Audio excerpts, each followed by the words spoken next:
Welcome to Bedtime Stories with Sonneillon. If you enjoyed the podcast, don't forget to subscribe, like, and share with all your friends and family, or on social media. If you have any requests for stories that you would like to hear on this podcast, feel free to send me a message. Now I'd like you to get into a comfortable position. Lie down in bed, or sit in your sofa, and let go of all the stresses of the day. Let's relax, breathe, and enjoy tonight's story.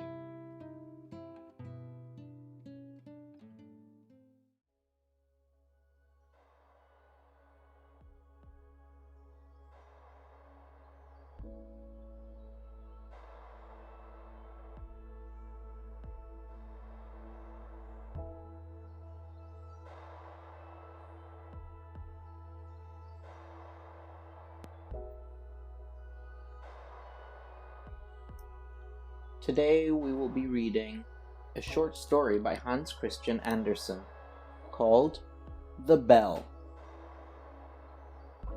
People said, "The evening bell is sounding, the sun is setting," for a strange, wondrous tone was heard in the narrow streets of a very large town. It was like the sound of a church bell, but it was only heard for a moment.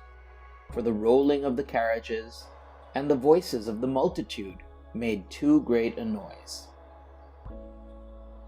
Those persons who were walking outside the town, where the houses were farther apart, with gardens or little fields between them, could see the evening sky still better, and heard the sound of the bell much more distinctly. It was as if the tones came from a church in the still forest. People looked thitherward and felt their minds attuned most solemnly.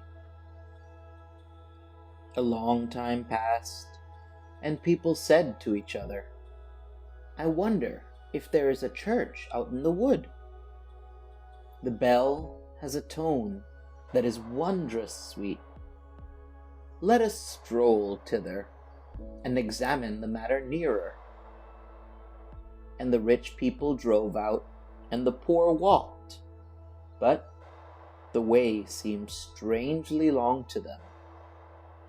And when they came to a clump of willows which grew on the skirts of the forest, they sat down and looked up at the long branches, and fancied they were now in the depth of the green wood.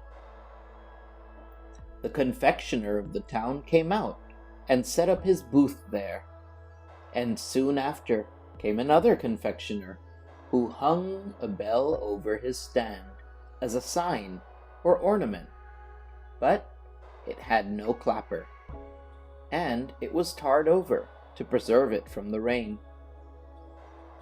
When all the people returned home, they said it had been very romantic, and that it was quite a different sort of thing to a picnic or tea party. There were 3 persons who asserted they had penetrated to the end of the forest, and that they had always heard the wonderful sounds of the bell. But it had seemed to them as if it had come from the town.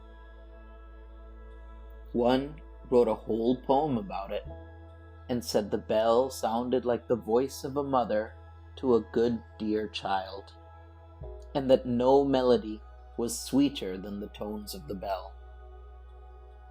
The king of the country was also observant of it, and vowed that he who could discover whence the sounds proceeded should have the title of universal bell ringer, even if it were not really a bell.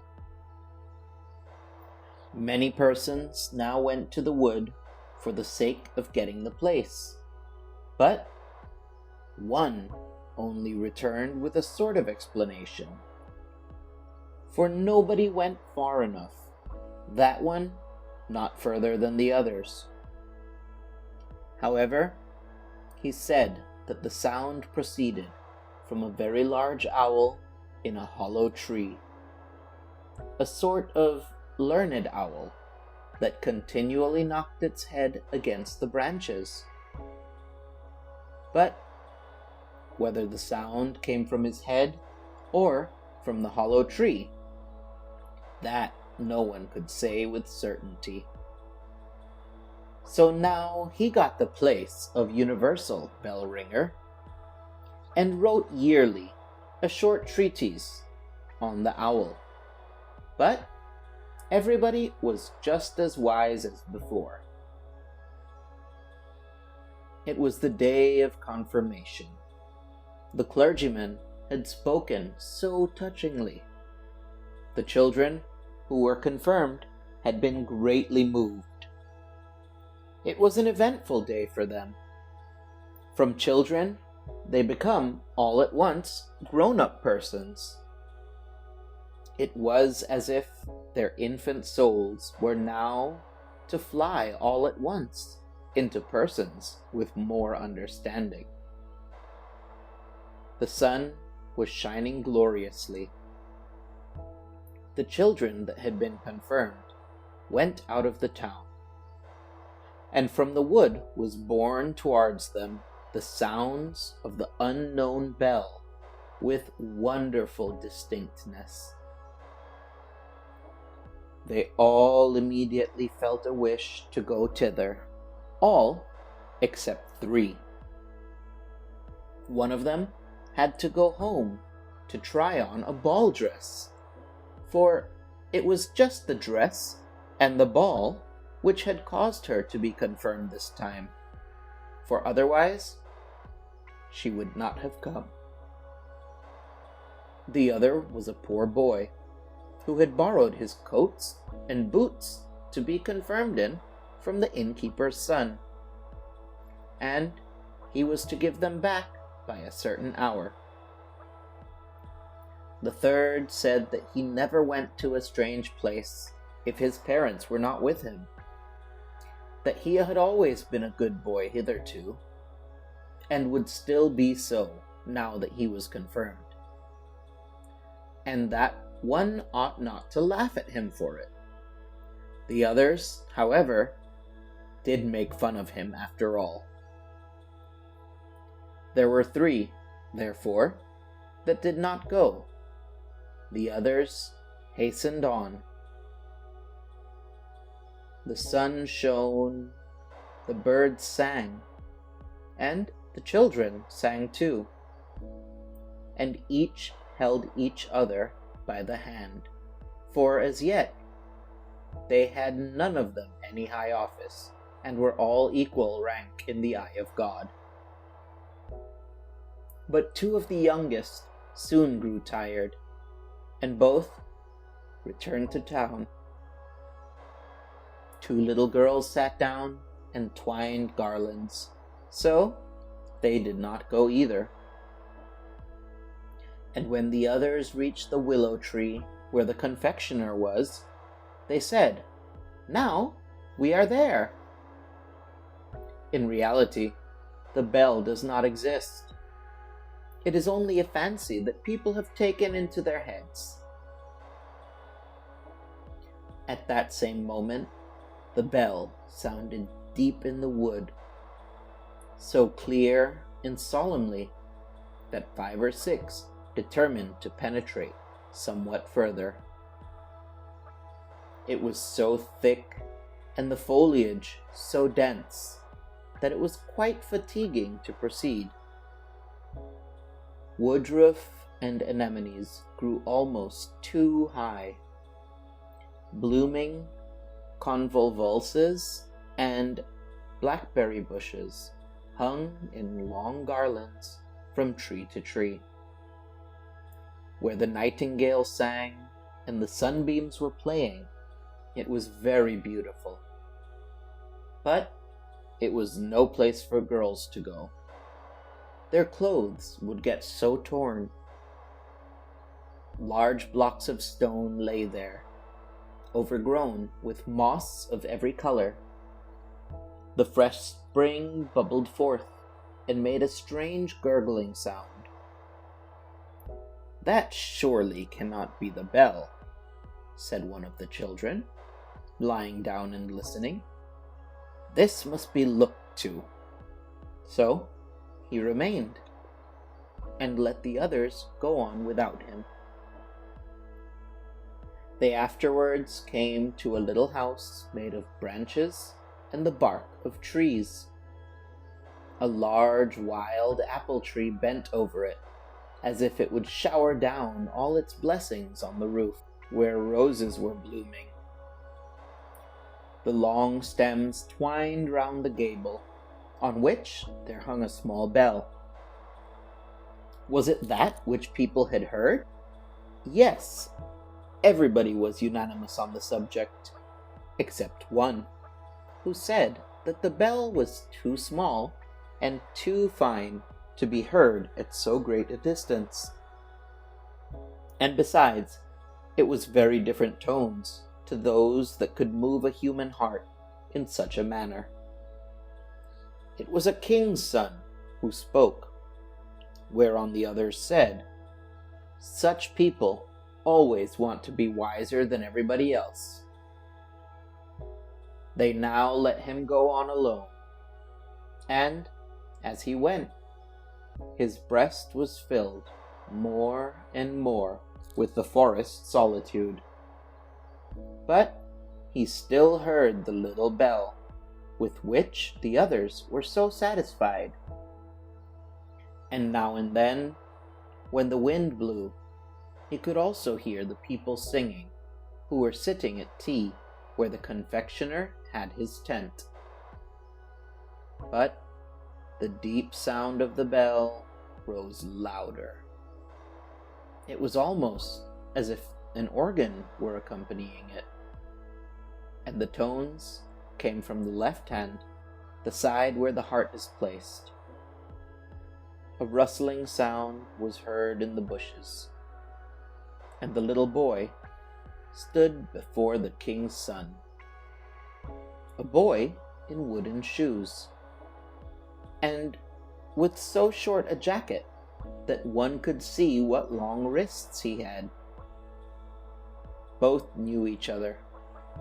The boy was that one among the children who could not come, because he had to go home and return his jacket and boots to the innkeeper's son.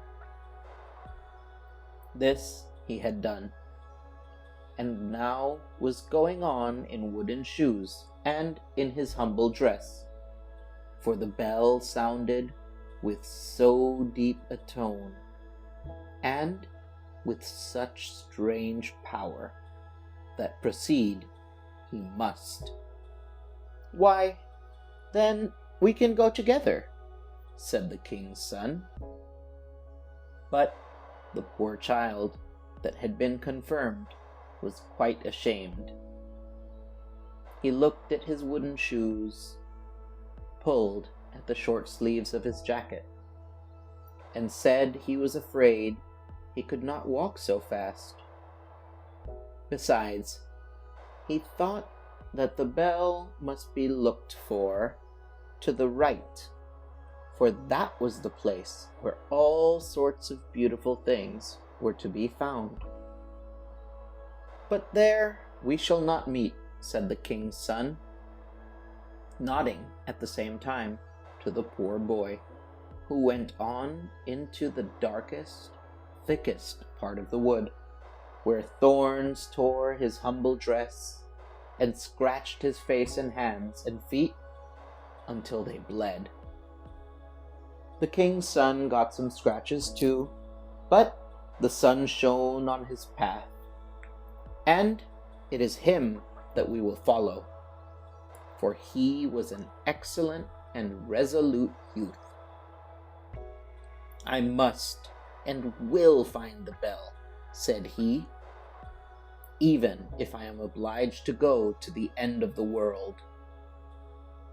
The ugly apes sat upon the trees and grinned. "Shall we thrash him?" said they. "Shall we thrash him?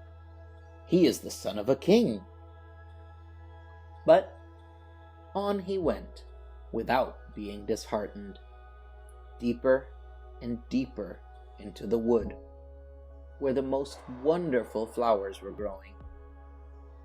There stood white lilies with blood-red stamina, sky-blue tulips, which shone as they waved in the winds, and apple trees, the apples of which looked exactly like large soap bubbles. So only think how the trees must have sparkled in the sunshine. Around the nicest green meads, where the deer were playing in the grass, grew magnificent oaks and beeches. And if the bark of one of the trees was cracked, there, grass and long creeping plants grew in the crevices. And there were large calm lakes there too, in which white swans were swimming, and beat the air with their wings. The king's son often stood still and listened. He thought the bell sounded from the depths of these still lakes. But then he remarked again that the tone proceeded not from there, but farther off, from out of the depths of the forests. The sun now set, the atmosphere glowed like fire. It was still in the woods, so very still. And he fell on his knees, sung his evening hymn, and said, "I cannot find what I seek. The sun is going down, and night is coming, the dark, dark night. Yet perhaps I may be able once more to see the round red sun before he entirely disappears. I will climb up yonder rock." And he seized hold of the creeping plants and the roots of trees, climbed up the moist stones where the water snakes were writhing and the toads were croaking, and he gained the summit before the sun had quite gone down. How magnificent was the sight from this height! The sea, the great, the glorious sea that dashed its long waves against the coast, was stretched out before him. And yonder, where sea and sky meet, stood the sun, like a large shining altar, all melted together in the most glowing colors. And the wood and the sea sang a song of rejoicing, and his heart sang with the rest. All nature was a vast holy church, in which the trees and the buoyant clouds were the pillars, flowers and grass the velvet carpeting, and heaven itself the large cupola.